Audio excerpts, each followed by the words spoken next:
دیہات کی فطرت ہے تو اردو کی جو زبان ہے ہماری قومی زبان ہے اور ہم اسے عشق کرتے ہیں، تو اردو زبان میں ہم اس کی تاریخ بھی دیکھتے ہیں تو یہ شہروں کی پروردہ زبان ہے اور اس کو کوئی ہزار سال نہیں ہوئے پیدا ہوتے ہوئے، صرف 200-250 سال کا سفر ہے۔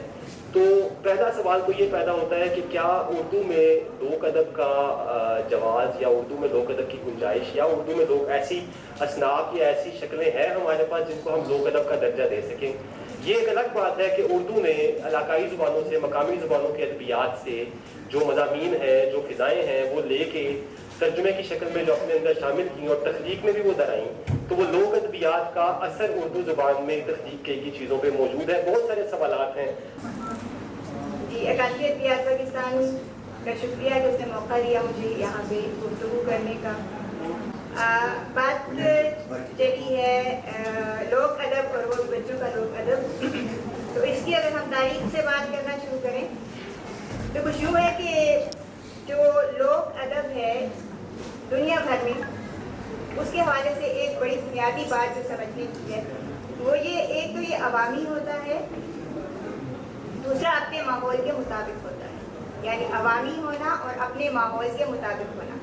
یہ اس کی بنیادی خصوصیت ہوتی ہے۔ اس کے آئینے میں جو چہرہ نظر آتا ہے وہ اس کی جلد پھرت، اس کا اٹھنا بیٹھنا، اس کے جذبات کا اظہار، اس کی خوشی غمی،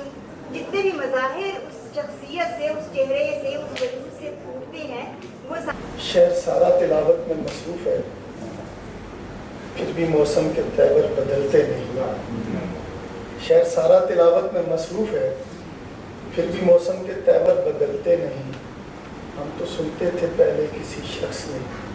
صرف کلمہ پڑھا اور ہوا چلی۔ تو لوک ادب کی جو ہوا چل رہی ہے میرے خیال میں وہ بھی یہی ہے کہ پہلے جب کسی شخص نے 2-4-6 لوگ اکٹھے ہوئے ہوں گے تو ان کا دل بہلانے کے لیے، ان کو محسوس کرنے کے لیے یا ان کا ٹائم پاس کرنے کے لیے کوئی قصہ، کوئی واقعہ، کوئی لطیفہ سنایا ہوگا، اور لوک ادب کی یا لوک کہانی کی ابتدا ہوئی۔ اور اسی طرح کسی ماں نے جب پہلی دفعہ، اور وہ ماں کہیں کی ہو سکتی ہے، اپنے بچے کے لیے کوئی لوری، کوئی گیت بننے کو سنانے کے لیے، تو لوک ادب کی جو ہے وہ یہ آغاز ہے۔ اور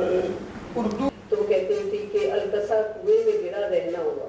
یعنی طاہر کنویں میں گر گیا تو اس نے کہا کون باہر نکلا، ابھی کہانی پھر بدلتے ہیں، کوئی ایسا تھا اس نے کہا یہی رہتے ہیں، یہ بڑی اچھی جگہ ہے، ہم باہر کیوں نکلے، پھر تبدور کیوں کرے۔ اس سے تربیت اور ایک کہانی، اب ہمیں فکر ہوئی وہ کون تھا جو کہتے ہیں ایسے بہت سارے لوگوں نے، پھر اس کے آگے وہ کہانی شروع کر دی تھی۔ لیکن باقی جتنی بھی کہانیاں اردو میں آئی ہیں وہ اسی علاقے کے کسی نہ کسی واقعے پر، اسی طرح کا وہ جو آپ نے بھی اکثر میں سنی ہوگی وہ کہانی کہ وہ کاہل گدھا تھا، وہ لے کر اس کا مالک جاتا ہے اور نمک وہ ڈھونڈتا تھا، تو وہ جو ندی میں وہ گرا اور نمک ندی میں پگھل گیا یا گھل گیا تو وزن کم ہو گیا۔ اس نے کہا بڑی اچھی ترکیب ہے، 2 دفعہ تو ایسا چلا، تیسری دفعہ مالک نے اس پہ روئی میں بھر دی۔ میم نے بھی اشارہ کیا، میم افسر نے بھی اشارہ کیا، جیسے ابھی وہ نمک والی کہانی تھی یا چڑیا چڑے والی کہانی تھی، لیکن وہ جو الگ سے جیسے محاوروں کی بات ہوئی تو جس طرح سے محاورے تشکیل پاتے ہیں تو ان کے پیچھے جو کہانی موجود ہوتی ہے دراصل وہ اصل لوک کہانیاں تھیں جن تک ہم نہیں پہنچ پائے اور ہمیں وہاں تک پہنچنا چاہیے تھا۔ عجیب بات ہے، میں چونکہ مختلف کتابیں ابھی اس پروگرام کے لیے دیکھ رہا تھا تو مجھے یوں لگا کہ فورٹ ولیم کالج میں لکھا جانے والا ادب بھی بچوں کے لیے تھا۔ ہم جسے اعلیٰ ادب، جیسے آپ نے مثنوی کی بات کی کہ ان مثنویوں میں اصلاح کے نسائے، پنت نسائے وغیرہ وغیرہ کے پہلو بہت زیادہ تھے، تو لیکن یہ تو باضابطہ رکھتا ہے کیونکہ انہوں نے ایک ایسی ذہن کو مد نظر رکھا جس میں زبان سیکھنی ہے اور زبان سیکھنے کی عمر 5 سال سے 12 سال کی عمر ہے، اس کو سامنے رکھ کر ہم اسے اعلیٰ ادب کہتے ہیں۔ اب جدید فارسی سے پہلے کیا پہلے اردو کی زبان ہے، اس سے پہلے آواستے کی زبان ہے، زرتشت کی زبان ہے،